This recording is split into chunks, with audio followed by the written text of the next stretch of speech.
Hello everyone, అందరూ ఎలా ఉన్నారండి? బాగున్నారా? మీ అందరూ బాగుండాలని నేను ఎప్పుడూ కోరుకుంటానండి.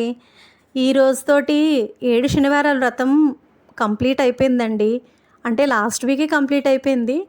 కానీ వెంకటేశ్వర స్వామి వడ్డీ కాసుల వాడు కదండీ! వడ్డీ ఇవ్వాలి కదా మరి.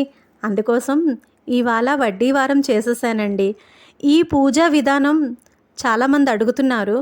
మీ అందరి కోసం చెప్దాం అనుకుంటున్నాను. ఇంట్రెస్ట్ ఉన్నవాళ్ళు తప్పకుండా వినండి. వీలుంటే తప్పకుండా చేయండి. మీరు కూడా ఆ హ్యాపీనెస్‌ని ఫీల్ అవ్వండి.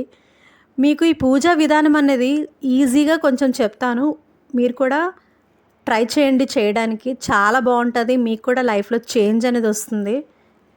ఈ సప్త శనివారాల వ్రతం అన్నది ఏ శనివారం నాడైనా ప్రారంభించొచ్చండి. శనివారం మనకి త్రయోదశి తిథి కలిసిన నాడైతే చాలా చాలా మంచిదటండి. అంటే ఏకాదశి రోజైనా చెయ్యొచ్చు, త్రయోదశి రోజైనా చేయొచ్చు. మాస శివరాత్రి కలిస్తే ఇంకా ఇంకా మంచిదంట. మనం ఏదైనా తిథి, వారం, నక్షత్రం చూసుకొని మొదలుపెడితే చాలా చాలా అద్భుతంగా ఉంటుందండి. ఈ శనివార వ్రతం ఎవరు తప్పక ఆచరించాలంటే గోచార రీత్యా ఏలినాటి శని, అర్ధాష్టమ శని, అష్టమ శని జరుగుతున్న వాళ్ళకి తప్పకుండా ఈ పూజను ఆచరించాలండి. చాలామంది ఈ ఏలినాటి శనితోటి ఇబ్బంది పడతారు కదండి. అలాంటి వాళ్ళు ఈ పూజని చేస్తే తప్పకుండా వాళ్ళకి రిజల్ట్ కనిపిస్తుందండి. ఈ పూజ మగవారు 7 శనివారాలు వరుసగా వ్రతం చేయాలంటండి. ఆడవారు మాత్రం ఏదైనా వారం ఆటంకం వస్తే ఆ వారం విడిచి మిగతా వారాలు చేసుకుంటూ అలా 7 శనివారాలు పూజ చేయొచ్చండి. 7 శనివారాలు చేసి పూజ పూర్తి చేసుకున్నాక 7వ వారం ఉద్యాపన చేసి 8వ వారం వడ్డీ వారం చేయాలండి. వెంకటేశ్వర స్వామి వడ్డీ కాసులు వాడు కదండి. వడ్డీ ఇవ్వాలి కదా, మనం వడ్డీ చెల్లించాలి కాబట్టి ఆ తండ్రికి 8వ వారం వడ్డీ వారం చేయాలండి. ఏ వయసు వారైనా చెయ్యొచ్చు, అన్ని వర్ణాల వాళ్ళు కూడా చెయ్యొచ్చండి. భక్తి శ్రద్ధ ముఖ్యంగా ఉండాలండి. అప్పుడు ఈ వ్రతం మనకి మంచి ఫలితాన్ని ఇస్తుంది. ప్రతి శనివారం రాత్రి పూజ తర్వాత ఒక అతిథి లేదా దంపతులకి భోజనం పెట్టాలండి. ఆ అతిథుల్ని లేదా దంపతుల్ని కూడా రాత్రి దాకా ఉపవాసం ఉండవలసిందని కోరాలండి. అంటే వాళ్ళకి వీలుంటేనే చేయగలిస్తేనే వాళ్ళని ఉపవాసం ఉండమని చెప్పండి. లేదంటే మీరు బలవంతం ఏం చెయ్యకూడదు. తర్వాత మనం సామాన్యంగా శనివారం రాత్రి ఫలహారం చేస్తాం కనుక ఆ ఫలహారాన్ని మధ్యాహ్నంకి మార్చుకొని రాత్రి పూజ అయిన తర్వాత భోజనం చేయొచ్చండి. ఆడవారు కానీ మగవారు కానీ తప్పకుండా ఈ పూజ చేసేటప్పుడు నుదుటన తిలకం మాత్రం తప్పకుండా ధరించాలండి. ఎందుకంటే బొట్టు లేని పూజ ఫలితాన్ని ఇవ్వదు కాబట్టి. తర్వాత ఈ పూజ చేసిన తర్వాత మీకు వీలుంటే 7 లేక 14 లేక 21 సంఖ్యలో ఈ పుస్తకాలన్నవి పంచితే చాలా మంచిదంటండి. మీకు వీలుంటేనే. పూజా విధానానికి వస్తే ముందుగా ఒక పీటని సిద్ధం చేసుకోవాలండి. ఈశాన్య దిశగా పెట్టుకొని ఆ పీట మీద పసుపు పచ్చని వస్త్రం అలంకరించి దాని మీద పసుపు కుంకుమతో అలంకరించి కొత్త రాగి చెంబును తీసుకొని దాన్ని కలశంగా మనం పెట్టుకోవాలండి. ఒక రవికెల గుడ్డని చిలకలా చుట్టి కాయ మీద పెట్టి అది అప్పటికి కలశంగా అనిపించేటట్టుగా అలంకరించుకోవాలండి. ఈ మొత్తాన్ని మండపం అంటారు. దాని మీద శ్రీ పద్మావతి సమేత వెంకటేశ్వర స్వామి చిత్రపటాన్ని పెట్టుకోవాలి. కలశాన్ని వెనకాతలు పెట్టాలి. ఒక కుందులో 3 ఒత్తులు, ఇంకో కుందులో 4 ఒత్తులు వేసి మొత్తం 7 దీపాలు పూజ సమయంలో పెట్టాలండి. వీలైన వారు ఈ 7 శనివారాల వ్రతం పూర్తయిన తర్వాత తిరుపతి యాత్ర చేసి రావడం చాలా మంచిదండి. లేదా సమీపంలో ఉన్న వెంకటేశ్వర స్వామి గుడికి వెళ్ళి దర్శనం చేసుకొని రావచ్చు. దీపారాధనకు నువ్వుల నూనె వాడడం మంచిది, శనికి ప్రీతికరం కాబట్టి. వ్రతం చేసేటప్పుడు ఉపచారానికి లోపం రాకుండా చూసుకోవాలండి. వస్త్ర యజ్ఞోపవేతాలు ఆ తండ్రికి సమర్పించుకోవాలి. ధూప దీప నైవేద్యాలు అన్నీ యథావిధిగా జరపాలి. పంచామృతాలు అంటే ఆవు పాలు, పెరుగు, నెయ్యి, తేనె, పంచదార ముందుగా సిద్ధం చేసుకోవాలి. ఆనాడు విష్ణుకి ప్రీతి అయిన తులసిమాలను కూడా దేవుడికి సమర్పించాలి. కొబ్బరికాయని పీచు తీసి ఎప్పుడూ కొట్టకూడదు. కొట్టిన తర్వాత పీచు తీయాలి. పగటిపూట నిద్ర పనికిరాదు. ఆ సమయంలోనే దేవుణ్ణి స్మరిస్తూ మనం ఉండాలన్నమాట. ఆ రోజంతా ఉపవాసం చేస్తే మంచిది.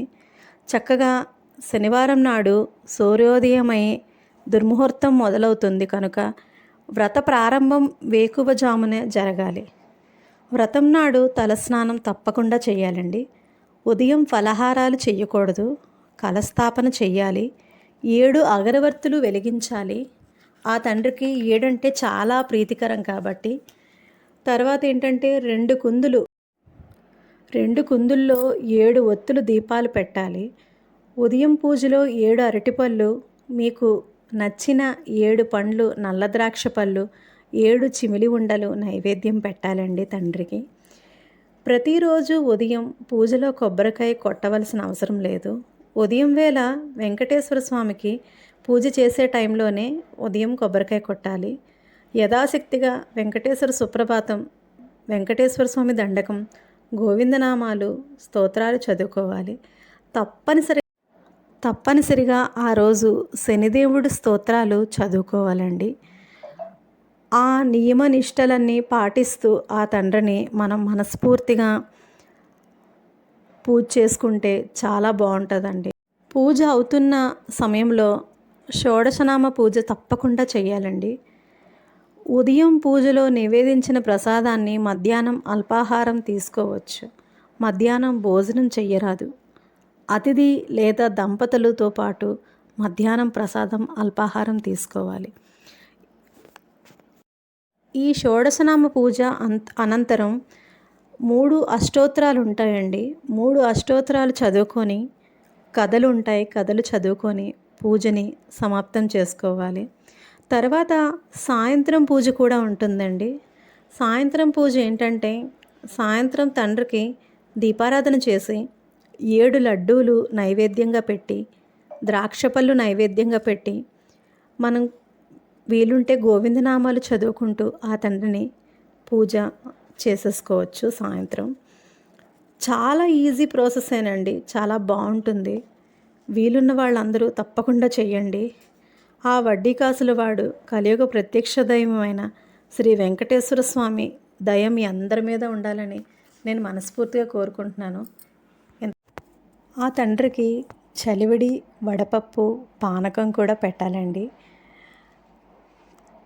ఆ పానకం అనేది మీకు తెలిసే ఉంటుంది.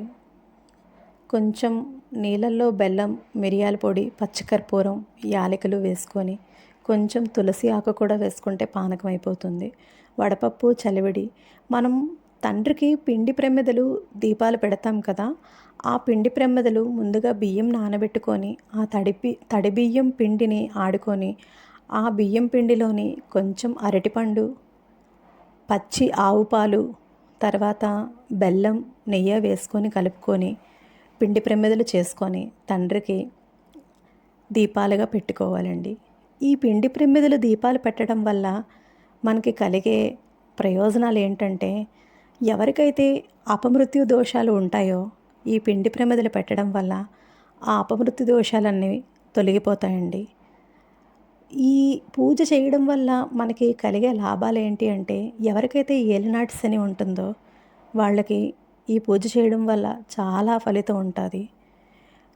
ఈ 7 శనివారాల వ్రతం చేయడం వల్ల కలిగే ఉపయోగాలు ఏంటంటే, మనం వెంకటేశ్వర స్వామితో పాటు శనీశ్వరుని కూడా పూజిస్తాం. దానివల్ల మనకి కలిగే ప్రయోజనం చాలా ఎక్కువ ఉంటుందండి. దంపతులు ఇద్దరూ కూర్చొని చేస్తే ఇంకా మంచి ఫలితం ఉంటుందండి. వీలైన వాళ్ళు దంపతులతో ఇద్దరూ కలిసి పూజ చేయండి. వీలు కాని వాళ్ళు ఎవరో ఒకరు చేయండి.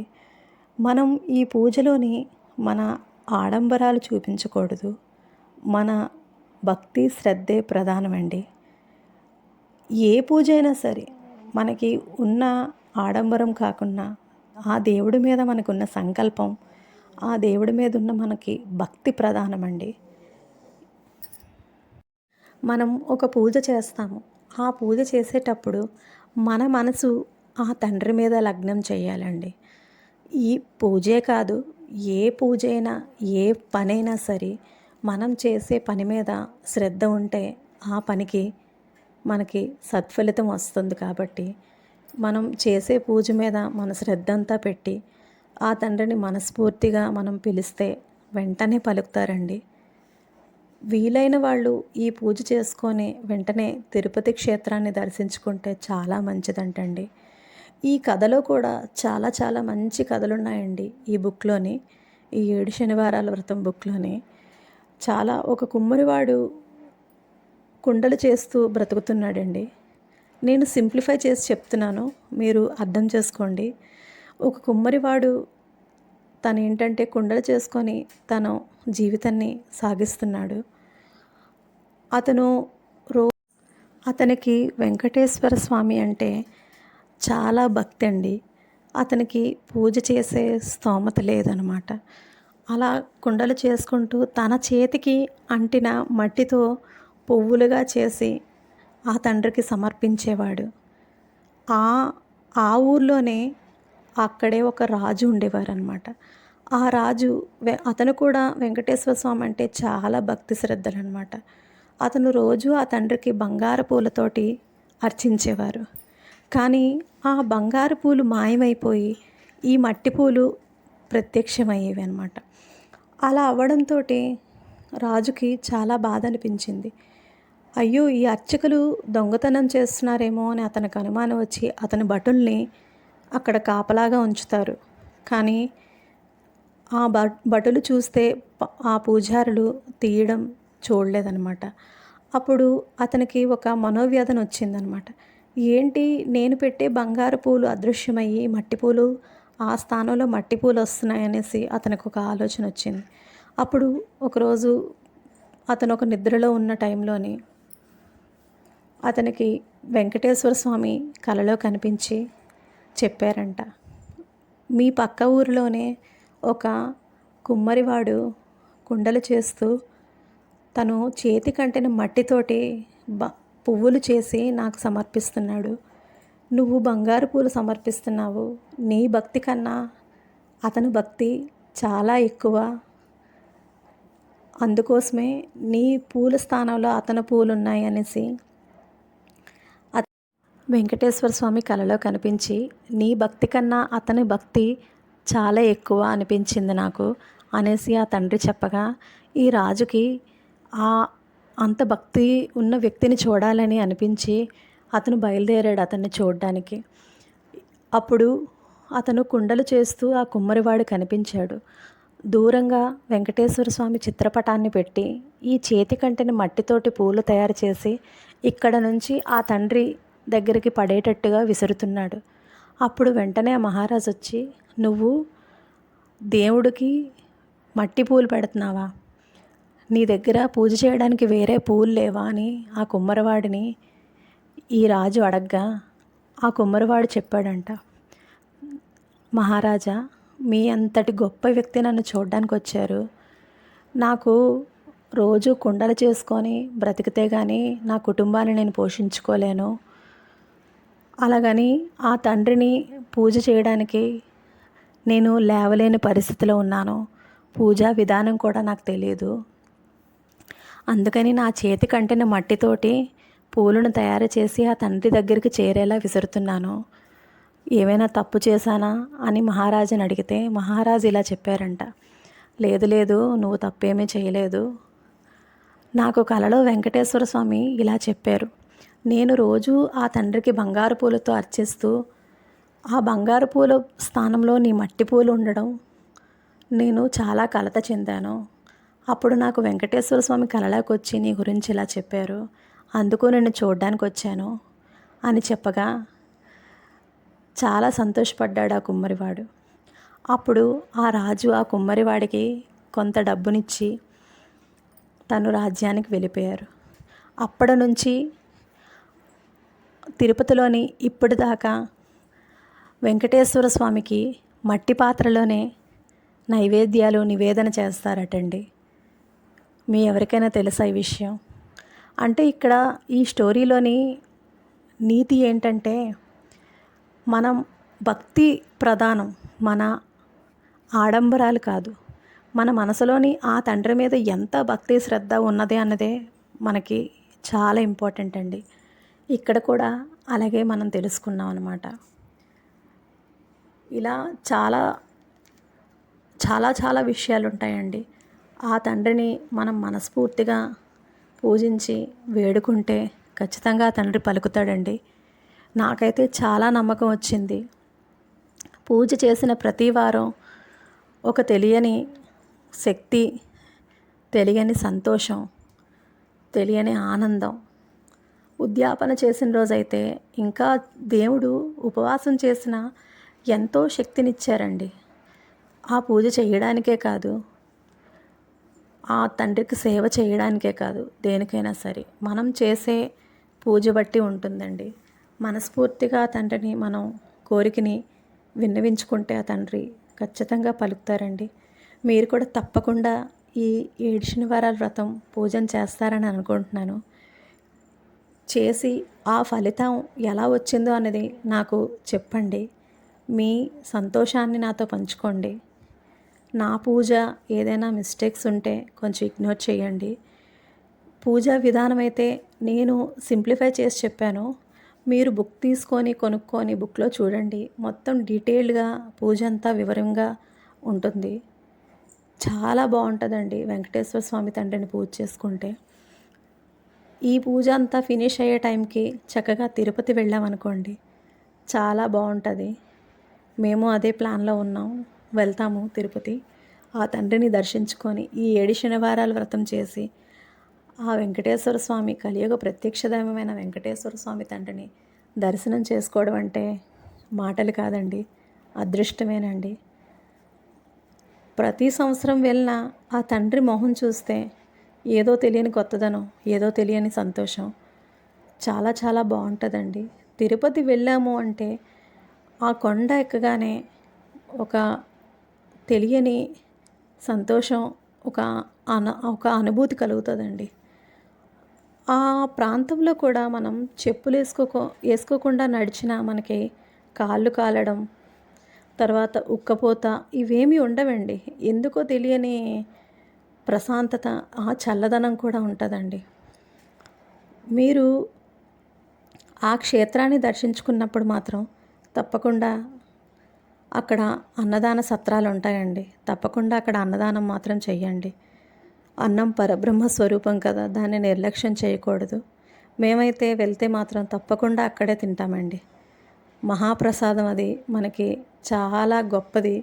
అది అందరికీ దొరకదు. దొరికినప్పుడు మనం దాన్ని అనుభూతి పొందాలి. నా పూజ అయితే ఈ విధంగా చేసుకున్నాను.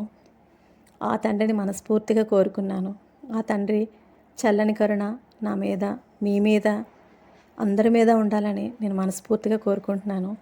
పొద్దున్నే లేచి చక్కగా స్నానం అది చేసి కుకింగ్ అంతా ఫినిష్ చేసేసానండి. లాస్ట్ వారం కదా, మమ్మీ వాళ్ళని పిలిచాను. ఉద్యాపన అయిపోయింది, వడ్డీ వారం చేసుకుంటున్నాను రండి భోజనానికి అనేసి. మమ్మీ వాళ్ళు వచ్చేసరికల్లా లంచ్ అది ప్రిపేర్ చేసి ఉంచేద్దాం కదా అనేసి పొద్దున్నే లేచి చక్కగా లంచ్ అది కుక్ చేసేసాను. కొబ్బరి పచ్చడి చేసి, పప్పు టమాటా చేసి, వంకాయ బఠానీ చేశానండి. ఆ తర్వాత ఏంటంటే ముందు రోజే నిన్న ఈవినింగే వెళ్ళి చక్కగా కావలసినవన్నీ కొబ్బరికాయ, అరటిపళ్ళు, తమలపాకులు, ద్రాక్ష పళ్ళు, తులసిమాల, పువ్వులు అన్నీ తెచ్చేసుకున్నానండి. ముందుగా అన్నీ రెడీ చేసేసుకొని ఉంచుకున్నాం అనుకోండి, నెక్స్ట్ డే ప్రశాంతంగా పూజ చేసుకోవచ్చు కదా, టెన్షన్ లేకుండా. ఎంత ఎర్లీగా స్టార్ట్ చేసినా లేటే అవుతుందండి. ఆ కుకింగ్ అంతా కంప్లీట్ చేసుకొని పూజకైతే స్టార్ట్ చేసేస్తున్నానండి. రొటీన్గానే అంటే ఏంటంటే ముందుగా కుకింగ్ అంతా అయిపోయింది, లంచ్ అది ప్యాక్ చేసేసి పూజ కోసం పువ్వులు అవి కోసుకొని వచ్చాను కిందకి వెళ్ళి. కావాల్సిన పువ్వులన్నీ అంటే 3 అష్టోత్తరాలు చదువుతాం కదండి, చాలా ఎక్కువ పువ్వులు అవుతాయి కాబట్టి పువ్వులు మాత్రం చాలా ఎక్కువే తెచ్చుకోవాలండి. పువ్వులన్నీ తెచ్చేసుకొని చక్కగా స్నానం చేసుకొని గడపకి పసుపు రాసి వరిపిండితోటి ముగ్గులవి పెట్టేసుకొని, చిన్న ముగ్గే పెట్టానండి, నా ముగ్గు ఎలా అనిపించింది? చక్కగా ముగ్గది పెట్టేశానండి సింపుల్గానే. ఈ ముగ్గు పెట్టేటప్పుడు కూడా చాలా మంచిగా పెట్టాలి అన్న దీంతోటే పెడతానండి. ఆ తర్వాత ఇవాళ దేవుడి దగ్గర మాత్రం వేరే విధంగా వేశానండి. ఎప్పుడు అష్టదళ పద్మం ఇవన్నీ వేసేదాన్ని కదా. తులసమ్మకు కూడా ఇలా అలంకరించాను చక్కగా ముగ్గులో పెట్టేసి. ఆ తర్వాత దేవుడి దగ్గర అయితే చిన్న చిన్న ముగ్గులు చాలా ఎక్కువ వేశానండి. ముద్దుగా ఉన్నాయి కదా అని అన్ని పద్మాలతోటి దీపాలతోటి నింపాను చక్కగాను. ఆ తర్వాత నైవేద్యాలన్నీ పెట్టేశాను. చూసారా, చలిమిడి, వడపప్పు, పానకం. ఈరోజు పరమన్నం చేశానండి ఆ తండ్రికి. అద్భుతంగా వచ్చిందండి. ప్రసాదం మాత్రం చాలా, ఆ తండ్రి పేరు చెప్పి చేస్తున్నాం కదండి, చాలా అద్భుతంగా వస్తుందండి ప్రసాదం కూడాను. పంచామృతాలు, పానకం, వడపప్పు, చలివిడి, చిమిడి ఉండలు, కొబ్బరికాయ, అరటిపళ్ళు. గణపతికి ఇవాళ ద్రాక్ష పళ్ళు పెట్టాను, తాంబూలం సమర్పించుకున్నాను. చాలా బాగా అయిందండి పూజ మాత్రం అద్భుతంగాను. ప్రతి వారం చేస్తున్నా సరే ఏదో తెలియని కొత్తదనం, ఏదో తెలియని సంతోషం. ఈ పూజని ఇంత త్వరగా ఫినిష్ చేసేసానా అన్న ఫీల్ నాకు కలుగుతుందన్నమాట. అంటే ఇష్టంతో చేస్తే ఏ పనైనా సరే చాలా బాగుంటుంది కదండి. అలాగే ఆ తండ్రికి చక్కగా ధూపదీప నైవేద్యాలతో పూజ చేసేసుకున్నానండి. మీకు ఎలా అనిపించిందండి నా పూజ? ఇంకా ఏవైనా మీకు డౌట్స్ ఉన్నాయనుకోండి, తప్పకుండా అడగండి, చెప్తాను. అంటే నాకు పెద్దగా ఏం తెలియదు. అంటే పూజ చేశాను కాబట్టి పూజా విధానం అది ఇందులో చూశాను కాబట్టి నేను చెప్పగలుగుతున్నాను. చక్కగా పూజ అంతా కంప్లీట్ చేసేసుకున్నాను. ముందుగా విశ్వక్సేనుడిని స్థాపించుకొని పీఠం మీద విశ్వక్సేనుడికి పూజ చేశాను. తర్వాత గణపతి పూజ చేశాను. మనం షోడశనామ పూజ చేస్తాం కాబట్టి చాలా ఎక్కువ టైం పడుతుందండి. మనం ముందుగా అన్నీ అరేంజ్ చేసేసుకున్న ముగ్గులు పెట్టుకొని పీటను పెట్టుకొని ఆ తర్వాత ఆ తండ్రికి చక్కగా నామం బొట్లవి పెట్టి ఆ తండ్రికి పూలతో అలంకరించి చక్కగా దీపం, విశ్వక్సేనుడిని ఇవన్నీ తయారు చేసేసరికి ఒక హాఫ్ అన్ అవర్ పట్టేస్తుందండి. అంటే మంచిగా అరేంజ్ చేసుకోవాలి, అందంగా అరేంజ్ చేయాలి కదండి. అంటే ఏ పని చేసినా శుభ్రంగా మనస్ఫూర్తిగా చేయాలని నేను అనుకుంటానండి. చక్కగా ఆ తండ్రి ప్రతి వారం మా ఇంట్లో వచ్చి కూర్చున్నాడా, ఆ తండ్రి కలియుగ ప్రత్యక్ష దైవమైన శ్రీ వెంకటేశ్వర స్వామి మా ఇంట్లో వచ్చి వెలిసారా అన్న అనుభూతి కలుగుతుందండి. అయ్యో, అప్పుడే 7 వారాలు అయిపోయా, అంత త్వరగా చేసేసానా అని అనుభూతి కలుగుతుందండి. మళ్ళీ ఇంకెప్పుడు చేస్తానో, ఈ తండ్రి నా మీద ఎప్పుడు అనుగ్రహం కలిగిస్తాడో, ఈ తండ్రి పూజ నేను మళ్ళీ ఎప్పుడు చేస్తానా అని అనిపిస్తుందండి. కానీ ఈ పూజ చేసిన ప్రతి వారం ఏదో పాజిటివిటీ, ఇంట్లో ఒక డివోషనల్ ఫీల్. పొద్దున్నే లేచి పూజ కోసం హడావిడిగా ముగ్గులు పెట్టేసుకుంటూ చక్కగా ఆ తండ్రి కోసం నైవేద్యాలు తయారు చేస్తూ అన్నీ అలంకరించుకుంటూ అన్నీ ఏర్పాటు చేసుకుంటూ త్వరగా చేసేయాలి, త్వరగా గబగబా చేసేయాలి, ఆ తండ్రిని పూజించేసుకోవాలి అనేసి మనసులోనే ఉంటుంది కదండి. సో ప్రతి వారం ప్రశాంతంగా ఈ పూజ చేసేసుకుంటానండి. చక్కగా పూజ అంతా ఫినిష్ చేసేసుకొని తండ్రికి నీరాజనం పాడుకొని క్షీరాబ్ది కన్యకకు పాడుతానండి. అంటే అంత పెద్ద వాయిస్ ఏం కాదు, నార్మల్గాను ఆ క్షీరాబ్ది కన్యకకు పాట పాడుకొని ఆ తండ్రిని స్మరించుకొని ఒక్కొక్కసారి కంట్లోంచి ఆనంద బాష్పాలు కూడా వస్తాయండి ఈ పూజ చేసినంతసేపు. ఈ పూజ అంతా ఫినిష్ చేసేసుకున్నానండి చక్కగాను. ఆ తండ్రిని మనస్ఫూర్తిగా కోరుకున్నాను. ధూపదీప నైవేద్యాలతోటి ఆ తండ్రిని పూజించుకున్నాను. ఇంకా ఆ స్వామి పాట మీకు పెడతాను. పూజ అంతా కంప్లీట్ చేసేసుకొని చక్కగా హారతి ఇచ్చేసుకొని ఆ తండ్రికి ధూపదీప నైవేద్యాలతోటి పూజ అంతా ఫినిష్ చేసుకున్నానండి. ఏవైనా మిస్టేక్స్ ఉంటే ఇగ్నోర్ చేయండి. నా ఛానల్ కనుక మీకు నచ్చినట్టయితే లైక్ చేయండి, షేర్ చేయండి, సబ్స్క్రైబ్ చేయండి. చాలామంది సబ్స్క్రైబ్ చేయకుండా నా ఛానల్ చూసేస్తున్నారండి. ప్లీజ్ అండి సపోర్ట్ చేయండి. చూడండి మా దేవుడు ఎంత అందంగా ఉన్నారో ఆ హారతిలోని, ఆ హారతి వెలుగులోని ఆ తండ్రికి ఒక కొత్త కళ వచ్చింది చూడండి. మీకు కనుక నచ్చినట్టయితే లైక్ చేయండి, షేర్ చేయండి, సబ్స్క్రైబ్ చేయండి. Bye friends, take care.